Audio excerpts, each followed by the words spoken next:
Hello students, welcome to MOS classes. आज हम 7th class English NCERT की supplementary book an alien hand के chapter 4 the cop and the anthem को read करेंगे।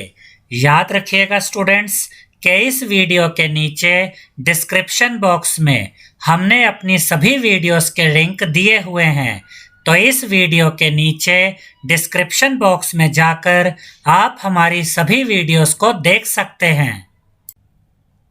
तो आइए इस चैप्टर को रीड करते हैं।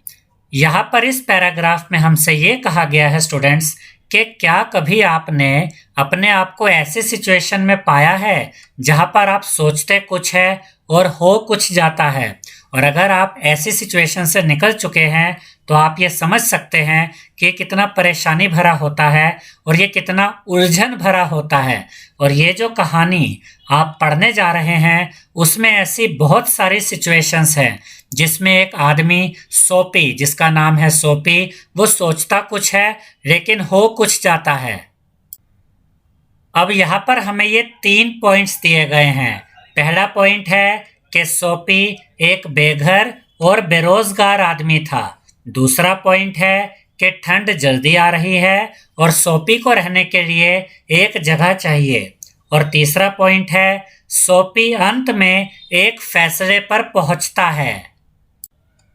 अब यहाँ पर इस पैराग्राफ में हमें ये बताया गया है स्टूडेंट्स कि सोपी मेडिसिन स्क्वायर में अपनी सीट पर बैठा हुआ था और बहुत बेचैन होकर हिल रहा था और ठंड के आने के संकेत नजर आ रहे थे, यानी कि पता चल रहा था कि सर्दियां आने वाली हैं।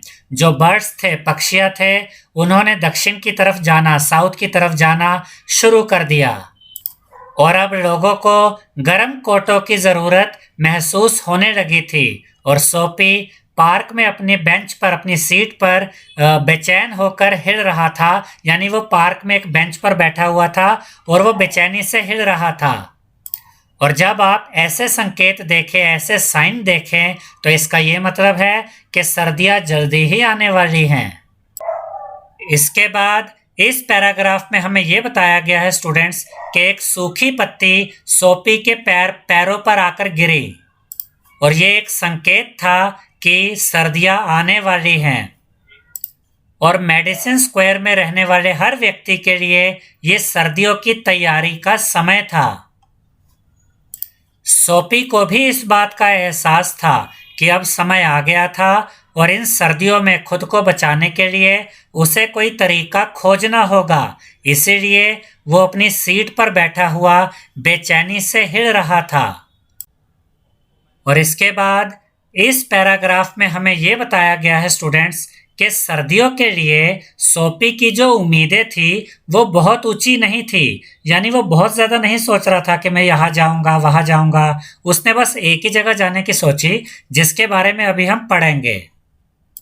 वह किसी नाव से, किसी शिप से सैर करने के बारे में भी नहीं सोच रहा था और वो साउथ के स्काईज, यानी कि दक्षिण के आसमान के बारे में भी नहीं सोच रहा था और न ही वो नेपल्स की खाड़ी में जाने के बारे में सोच रहा था।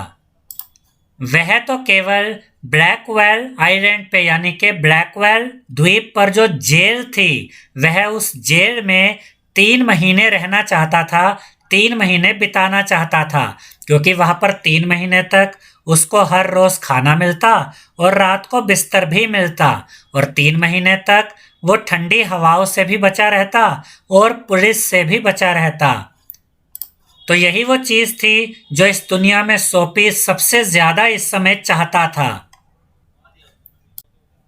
और इस पैराग्राफ में हमें यह बताया गया है स्टूडेंट्स कि बहुत सालों से ब्लैकवेल आइलैंड, यानी कि ब्लैकवेल द्वीप ही सोपी का घर था, यानी कि वो पहले भी वहां पर जेल में कई बार जा चुका था और हम ये सोच सकते हैं कि वो हर साल सर्दियों में ही वहां जाता होगा।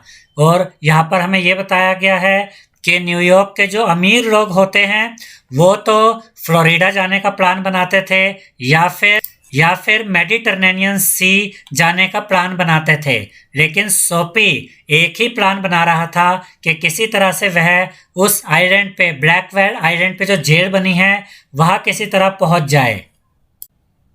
और इस पैराग्राफ में हमें ये बताया गया है कि अब समय आ गया था। सोपी के पास 3 बड़े बड़े न्यूज़पेपर थे, लेकिन अब ये 3 बड़े बड़े न्यूज़पेपर उसे रात की ठंड से नहीं बचा सकते थे।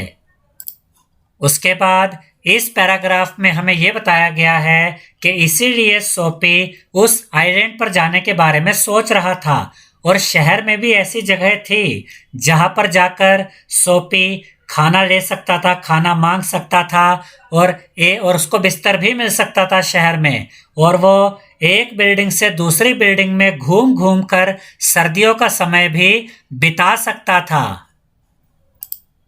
लेकिन सोपी को तो ब्लैकवेल आइलैंड ही ज्यादा पसंद था। इस पैराग्राफ में हमें यह बताया गया है कि जो सोपी था वो स्वभाव से घमंडी था, और अगर वह ये भी सोचता कि चलो मैं ब्लैकवेल आइलैंड की जेल में नहीं जाता, तो दूसरा ऑप्शन ये था कि शहर में ही किसी के पास काम करने के लिए जाता या मदद मांगने के लिए जाता। लेकिन अगर वो किसी की मदद लेता तो बदले में उसे भी कुछ करना पड़ता।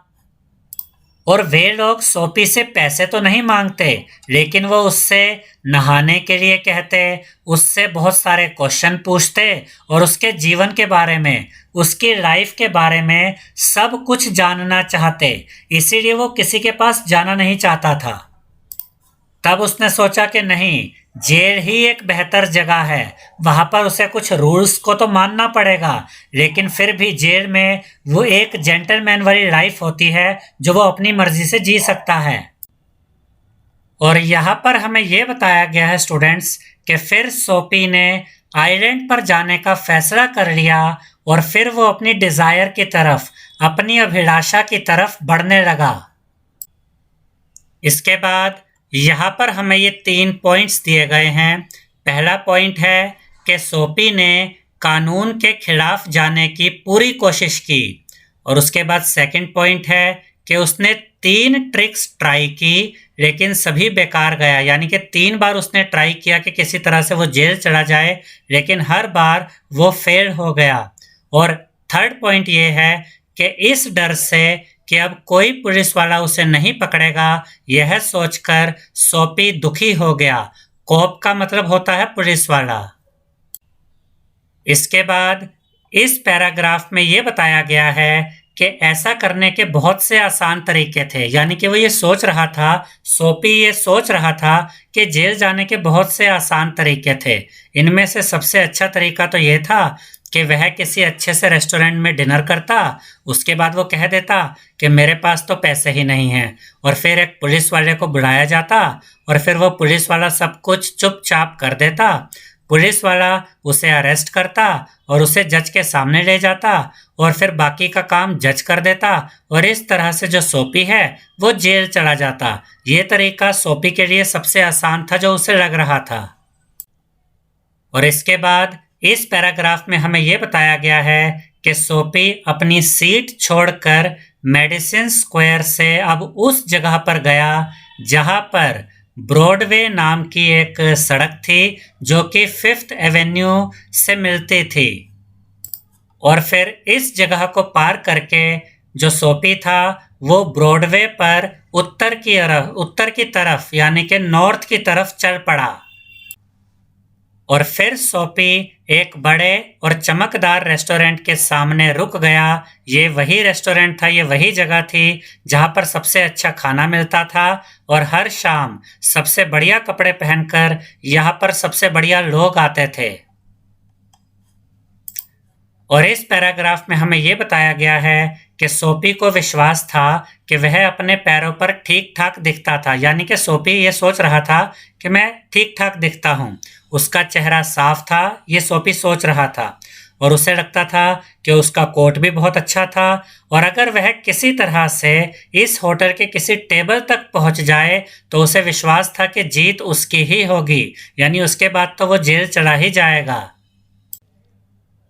और उसके बाद सोपी ने सोचा कि जब वह खाना खाने के लिए होटल में बैठेगा तो उसका जो अपर पार्ट है, जो टेबल के ऊपर की तरफ उसका जो बॉडी का पार्ट नजर आएगा, इट मीन्स वहां से तो वो अच्छा ही लग रहा होगा, वो गरीब नहीं लग रहा होगा, और जो कुछ भी वो वेटर से मांगेगा वेटर उसे लाकर देगा। और इस पैराग्राफ में हमें ये बताया गया है कि सोपी ये सोचने लगा, ये इमेजिन करने लगा, थिंकिंग करने लगा कि वो होटल में, रेस्टोरेंट में क्या खाएगा। और उसके मन में पूरी जो उसकी डिनर की इमेज थी वो आ रही थी, यानी वो देख पा रहा था कि वो क्या खा रहा है रेस्टोरेंट के अंदर। और उसने ये भी सोचा कि रेस्टोरेंट में जो खाना होगा वो ज़्यादा महंगा नहीं होगा, क्योंकि वो नहीं चाहता था कि रेस्टोरेंट के लोगों को ज़्यादा गुस्सा आए। लेकिन उस डिनर से उसका जो पेट है वो पूरी तरह से भर जाएगा और वो अपने सर्दियों के घर की तरफ चल पड़ेगा। यानी कि इसके बाद वो सोच रहा था कि इसके बाद वो जेल चला जाएगा, जहां पर वो अपना सर्दियों का समय निकाल पाएगा। लेकिन जैसे ही सोपी ने अपना पैर रेस्टोरेंट के अंदर रखा, तो रेस्टोरेंट का जो हेड वेटर था, जो मेन वेटर था, उसने सोपी के फटे पुराने जूतों को देख लिया और उसके पैरों को ढकने वाले फटे कपड़ों को देख लिया। और उस वेटर ने अपने स्ट्रॉन्ग और रेडी हैंड से, यानी कि अपने ताकतवर और तेज हाथों से सोपी को घुमाया, पीछे की तरफ घुमाया और चुपके से और जल्दी से उसे बाहर निकाल दिया। और उसके बाद सोपी ब्रॉडवे से चला गया और उसे ऐसा लग रहा था कि द्वीप पर जाने का, यानी उस आइलैंड पर जाने का जो ये सबसे आसान तरीका था, ये उसके लिए नहीं था। और अब उसे वहां पर, या आइलैंड पर पहुंचने के लिए, जेल में पहुंचने के लिए कोई और रास्ता ढूंढना होगा, ऐसा अब सोपी को लग रहा था। इसके बाद इस पैराग्राफ में हमें यह बताया गया है कि 6th एवेन्यू के कोने पर एक दुकान थी जिसमें शीशे की एक चौड़ी खिड़की थी और जिसके अंदर इलेक्ट्रिक लाइट्स जल रही थी, यानी कि काफी रोशनी थी इलेक्ट्रिक लाइट्स की वजह से। अब सोपी ने क्या किया, उसने एक बड़ा सा पत्थर उठाकर उस दुकान के शीशे पर मार दिया। अब लोग दौड़ते हुए आए और उस कोने के पास पहुंचे, यानी कि उस जगह पर पहुंचे जहां पर कि सोपी ने उस शीशे के ऊपर पत्थर मारा था उस दुकान पर। और जो लोग वहां आए थे उनमें से एक पुलिस वाला भी था। सोपी आराम से वहां खड़ा हुआ था और जब उसने पुलिस वाले को देखा तो वो मुस्कुराया, यानी कि अब उसे लग रहा था कि अब तो मैं पक्का जेल जाऊंगा। और इसके बाद इस पैराग्राफ में हमें यह बताया गया है कि पुलिस वाले ने पूछा कि वह आदमी कहाँ है जिसने यह किया है। तब सोपी ने उससे कहा, तुम्हें नहीं लगता कि यह मैंने किया है? और सोपी बहुत खुश था और फ्रेंडली दिख रहा था, यानी कि ऐसे लग रहा था जैसे वो अपने दोस्त से बात कर रहा हो। और सोपी जो चाहता था अब वही होने वाला था। सोपी को लग रहा था अब तो ये पुलिस वाला मुझे पकड़ ही लेगा। लेकिन पुलिस वाले के दिमाग में सोपी नहीं था और पुलिस वाले के दिमाग में तो कुछ और ही चल रहा था। पुलिस वाला ये सोच रहा था कि जो लोग खिड़कियां तोड़ते हैं वो पुलिस से बात करने के लिए वहां खड़े नहीं रहते। तभी पुलिस वाले ने देखा कि थोड़ी सी दूरी पर एक आदमी वहां से भागा जा रहा था। तब वह पुलिस वाला उस आदमी के पीछे भागने लगा और सोपी दुखी दिल के साथ धीरे धीरे चला। और अब वह 2 बार फेल हो चुका था, 2 बार असफल हो चुका था। और इसके बाद इस पैराग्राफ में हमें यह बताया गया है कि सड़क के दूसरी तरफ एक और रेस्टोरेंट था और ये जो रेस्टोरेंट था ये ब्रॉडवे वाले रेस्टोरेंट की तरह बहुत अच्छा नहीं था, बहुत बड़ा नहीं था। यहाँ जो लोग आते थे वो उतने अमीर नहीं थे जो ब्रॉडवे वाले रेस्टोरेंट में आते थे। यहाँ का खाना भी उतना अच्छा नहीं था। यहाँ इस रेस्टोरेंट में सोपी अपने पुराने जूतों के साथ और अपने फटे हुए कपड़ों के साथ एंट्री करता है, यानी कि इस रेस्टोरेंट में चला जाता है और किसी ने भी उसे नहीं रोका। और फिर सोपी एक टेबल पर बैठ गया, यानी कि खाना खाने के लिए बैठ गया और जल्द ही वो बहुत सारा खाना शुरू कर देता है, यानी कि वो बहुत सारा खाना खाता है। और उसके बाद सोपी ने अपना खाना खत्म किया और फिर उसने वहां पर जो रेस्टोरेंट के लोग थे उनसे कहा कि मेरे पास पैसे नहीं हैं, अब जल्दी से पुलिस वाले को बुलाओ और मुझे वेट मत करवाओ, मुझे इंतजार मत करवाओ। लेकिन वेटर ने सोपी से कहा कि तुम्हारे लिए कोई पुलिस वाला नहीं है। फिर उस वेटर ने एक दूसरे वेटर को बुलाया और उन दोनों ने सोपी को उठाकर बाहर सड़क पर फेंक दिया और सोपी सड़क पर अपने लेफ्ट ईयर की तरफ नीचे की तरफ गिरा। और इसके बाद सोपी धीरे धीरे खड़ा हुआ, उसने अपने कपड़ों से धूल झाड़ी और अब जो जेल था वो उसे एक सपने की तरह लग रहा था और वो जो आइलैंड था वो आइलैंड उसे बहुत दूर लग रहा था। उसे लग रहा था अब तो शायद मैं जेल तक पहुंच ही नहीं पाऊंगा। और उसके बाद इस पैराग्राफ में हमें ये बताया गया है कि वहां पर एक पुलिस वाला खड़ा था जो हंसते हुए वहां से चला गया और फिर सोपी भी उस जगह से चला गया। और उसके बाद सोपी जिस जगह पर रुका वहां पर बहुत सारे थिएटर्स थे और शहर के इस भाग में सबसे ज्यादा रोशनी थी और लोग बहुत खुश थे। वहां पर महिलाएं और जो आदमी थे उन्होंने गर्म कपड़े पहने हुए थे और वो सर्दी की हवा में घूम रहे थे।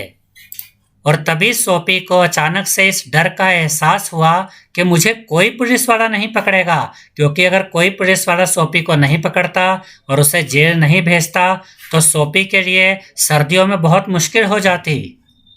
और यही सोचकर सोपी डर गया था कि क्या कोई पुलिस वाला मुझे नहीं पकड़ेगा। और इसके बाद यहाँ पर हमें ये 3 पॉइंट्स दिए गए हैं कि सोपी ने 2 बार और ट्राई किया लेकिन पुलिस वालों ने उसे नहीं पकड़ा। उसके बाद सोपी को अपना बचपन याद आया, अपना घर याद आया, अपनी माँ की याद आई और अब उसने डिसीजन लिया कि वो एक नई शुरुआत करेगा, वो एक अच्छा इंसान बनेगा। और जब वह ये सब सोच ही रहा था तभी उसकी बाजू पर, उसकी आर्म पर किसी ने अपना हाथ रखा। सोपी ने पीछे मुड़कर देखा तो वहां पर एक चौड़े मुंह वाला एक पुलिस वाला खड़ा था। और उसके बाद सोपी एक पुलिस वाले के पास गया और वह पुलिस वाला एक बड़े थिएटर के सामने खड़ा था। और फिर सोपी ने सोचा कि अब मैं कुछ और ट्राई करता हूँ जेल जाने के लिए। और फिर सोपी ऐसे चिल्लाने लगा जैसे उसने ड्रिंक की हो, शराब पी हो। और वो अपनी आवाज़ को जितना ऊंचा कर सकता था उसने अपनी आवाज़ को उतना ऊंचा कर लिया। फिर वो नाचने लगा और चिल्लाने लगा। लेकिन जो पुलिस वाला था उसने अपनी पीठ सोपी की तरफ कर ली, यानी कि वो सोपी की तरफ अब देख ही नहीं रहा था। और उसने वहां पर खड़े एक दूसरे व्यक्ति से कहा कि ये कॉलेज के लड़कों में से एक है, ये किसी चीज़ को कोई हानि नहीं पहुंचाएगा और हमें ये ऑर्डर दिया गया है, हमें ये आदेश है कि हम इन कॉलेज के लड़कों को शोर मचाने दें। और अब सोपी एकदम शांत हो गया, चुप हो गया और उसे ऐसा लग रहा था कि कोई पुलिस वाला उसे हाथ नहीं लगाने वाला। और अब उसे वो आइलैंड जहाँ पर जेल थी वो उसे इतना दूर लग रहा था जैसे कि दूर का कोई सितारा, कोई स्टार। फिर उसने अपने कोट को अपने चारों तरफ लपेट लिया क्योंकि हवा बहुत ठंडी थी। और उसके बाद सोपी ने एक आदमी को देखा जो एक दुकान में था और न्यूज़पेपर खरीद रहा था। और उसकी जो छतरी थी, जो उसका अम्ब्रेला था, वो दरवाजे के पास खड़ा था।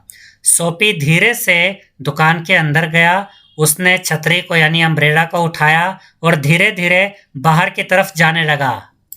और तब वो आदमी जिसकी वो छतरी थी वो तेजी से उसकी तरफ गया और उसने कहा, मेरी छतरी, माय अम्ब्रेला।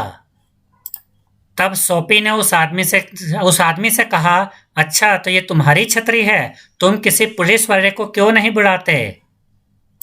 मैंने तुम्हारी छतरी ले ली है, तुम क्यों किसी पुलिस वाले को नहीं बुलाते? वहां कोने में एक पुलिस वाला खड़ा है, उसे बुला लो।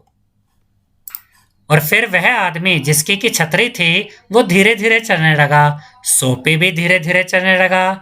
लेकिन उसके बाद सोपी को ये फील होने लगा कि उसका ये प्रयास, ये जो उसकी कोशिश थी, ये भी फेल होने वाली थी। और वहाँ जो पुलिस वाला था उसने उन दोनों आदमियों को देखा, यानी कि पुलिस वाले ने सोपी को भी देखा और सोपी के पीछे जो आदमी आ रहा था उसे भी देखा।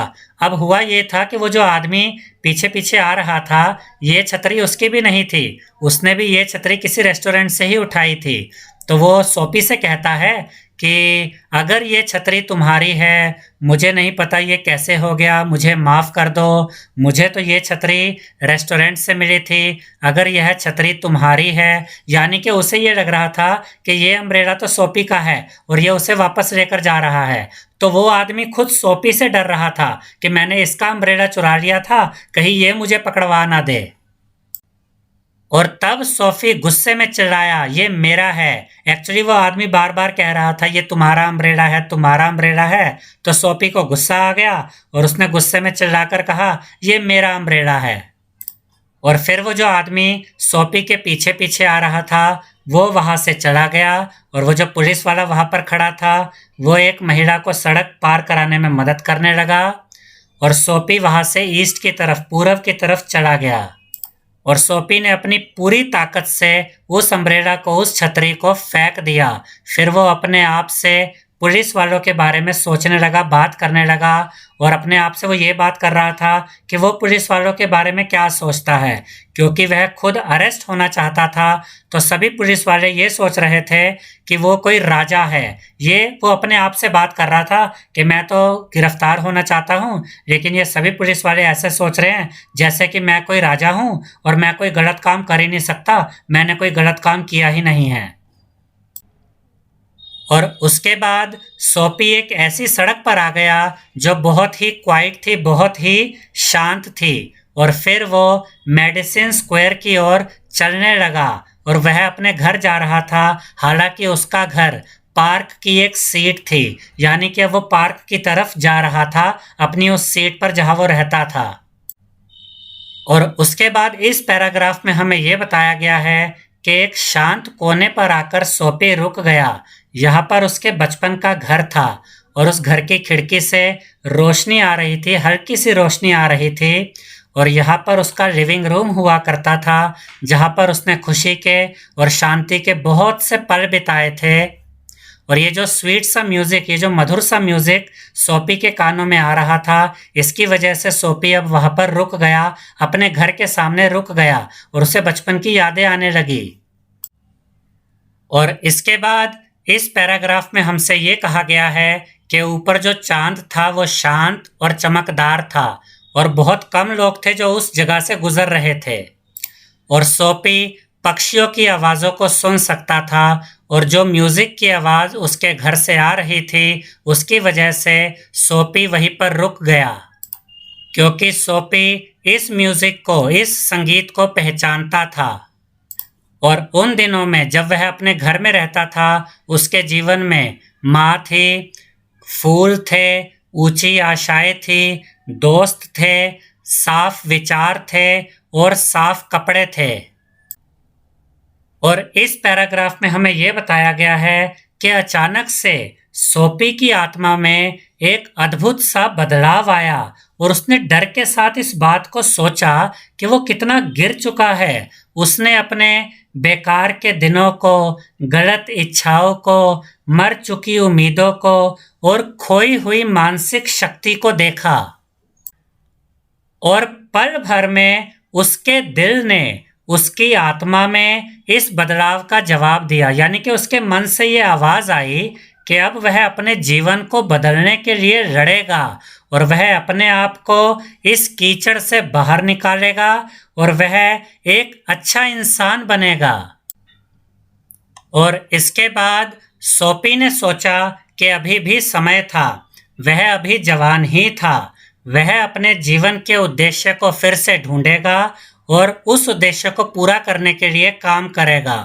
और ये जो म्यूजिक था जो उसने सुना था, इसने उसको बदल दिया था। फिर सोफी ने सोचा कि कल वह काम ढूंढेगा और एक बार एक आदमी ने उसे एक काम का, एक जॉब का ऑफर दिया था। सोफी ने सोचा कि कल जाकर मैं उस आदमी को ढूंढूंगा और मैं इस दुनिया में कुछ बनूंगा। और तभी सोफी ने महसूस किया कि उसकी बाजू पर किसी ने अपना हाथ रखा। उसने जल्दी से पीछे मुड़कर देखा तो एक चौड़े मुंह वाला पुलिस वाला वहां पर खड़ा था। और तब पुलिस वाले ने सोफी से पूछा कि तुम यहाँ पर क्या कर रहे हो? सोफी ने कहा कुछ नहीं। तब पुलिस वाले ने सोफी से कहा तुम्हें लगता है कि मैं इस बात पर विश्वास कर लूंगा? अब क्योंकि सोपी एक नई ताकत से भरा हुआ था, इसलिए उसने पुलिस वाले से बहस की, और न्यूयॉर्क के पुलिस वाले से बहस करना अक्लमंदी नहीं है। तब पुलिस वाले ने सोपी से कहा, मेरे साथ चलो। और अगले दिन जज ने सोपी से कहा, ब्लैकवेल आइलैंड पर 3 महीने की जेल। यानी कि अगले दिन जज ने सोपी को ब्लैकवेल आइलैंड पर 3 महीने की जेल के लिए भेज दिया। तो जब सोपी जेल जाना चाहता था, तब तो उसे किसी ने जेल नहीं भेजा, लेकिन अब जबकि वो एक अच्छा इंसान बनना चाहता था, कुछ काम करना चाहता था, तब उसे जेल भेज दिया गया। आई होप स्टूडेंट्स आपको हमारा ये वीडियो पसंद आया होगा। अगर आपको हमारा ये वीडियो पसंद आया है तो इस वीडियो को लाइक करें, शेयर करें और हमारे चैनल को सब्सक्राइब करें। Thank you.